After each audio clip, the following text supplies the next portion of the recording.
Welcome to my channel घर घर की कहानी। सब्सक्राइब करना ना भूले। बहुत पुरानी बात है। निर्मला नाम की एक स्त्री का बच्चा खो गया था। वो उसकी तलाश में दर दर भटक रही थी। अचानक उसकी नजर अपने बच्चे पर गई, जिसे एक दूसरी स्त्री ने अपनी गोद में लिया हुआ था।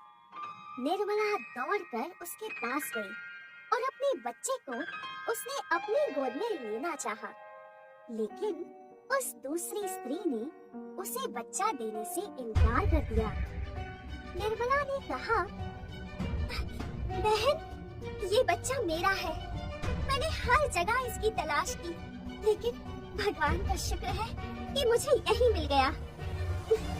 ये मेरा बच्चा है और मैं ही इसकी माँ हूँ। ऐसा मत कहो बहन, तुम भी एक औरत हो। एक माँ का दर्द समझो। मैं तुम्हारे हाथ जोड़ती हूँ, मेरा बच्चा मुझे दे दो। मैं इसके बिना जी नहीं पाऊंगी। तुम तो जबरदस्ती मेरे गले ही पड़ रही हो। मेरे बच्चे को अपना बच्चा बता रही हो।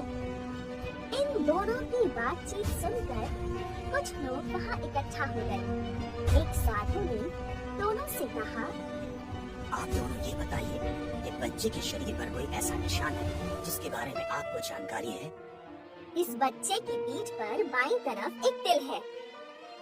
हाँ, मेरे मुन्ने की पीठ पर बाईं तरफ एक छोटा सा काला तिल है। इस बच्चे की जन्म की तारीख बताइए। 5 जनवरी सुबह 5:35 पर मेरा मुन्ना पैदा हुआ।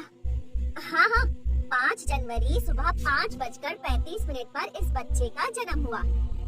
अचानक वो बच्चा रोने लगा। साधु ने कहा, बच्चे को मुझे दे दो। साधु ने बच्चे को जमीन पर लिटा दिया। वो बच्चा और जोर से रोने लगा।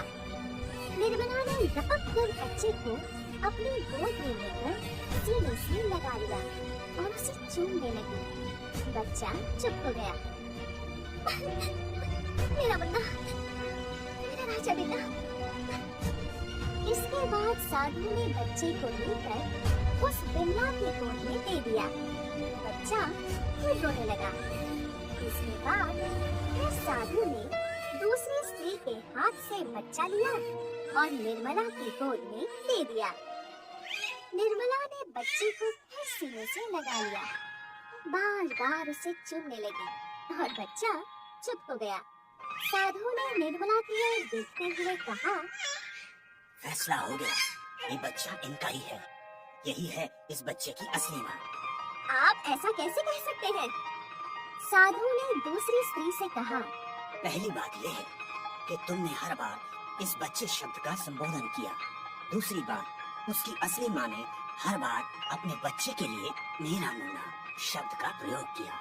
तीसरी बात, बच्चा तुम्हारे पास था, इसीलिए तुम उसके पीठ के काले तिल के बारे में जानती थी और उसका सवाल का जवाब देना तुम्हारे लिए आसान हो गया था। चौथी बात, उसकी असली माँ भी तिल के बारे में अच्छी तरह से जानती थी, इसीलिए उसने बड़े विश्वास पूर्वक कहा। पांचवी बात, जब मैंने बच्चे के जन्म तारीख के बारे में पूछा, तब उसकी असली माँ ने तुरंत उसकी जन्म तारीख और समय के बारे में विश्वास पूर्वक बता दिया, जबकि तुम्हारी बात में नकल और झूठ साफ दिखाई दे रहा था और विश्वास भी नहीं झलक रहा था। छठी बात, जब भी बच्ची को मैंने तुम्हारी गोद में दिया, तुमने एक बार भी उसे सीने से नहीं लगाया और वो रो रहा था, लेकिन उसकी असली माँ ने अपनी गोद में प्यारे मुन्ना को सीने से लगाकर बार बार चूमा और वो चुप हो गया। सातवीं बात, जब मैंने रोते हुए बच्चे को जमीन पर लेटा दिया, तब उसकी असली माँ से उसका रोना बर्दाश्त नहीं हुआ और उसने उसे झट से अपने सीने से लगा लिया और चूमने लगी थी। तुम जमीन पर लेटे बच्चे को रोते हुए देख रही थी। इसे कहते हैं माँ की ममता। दूसरी स्त्री का सर नीचा हो गया। वो वहाँ से चुपचाप चली गई। निर्मला का मुन्ना उसकी गोद में मुस्कुरा रहा था और उसे वो प्यार से चूमे जा रही थी। घर घर की कहानी। सब्सक्राइब करना ना भूले।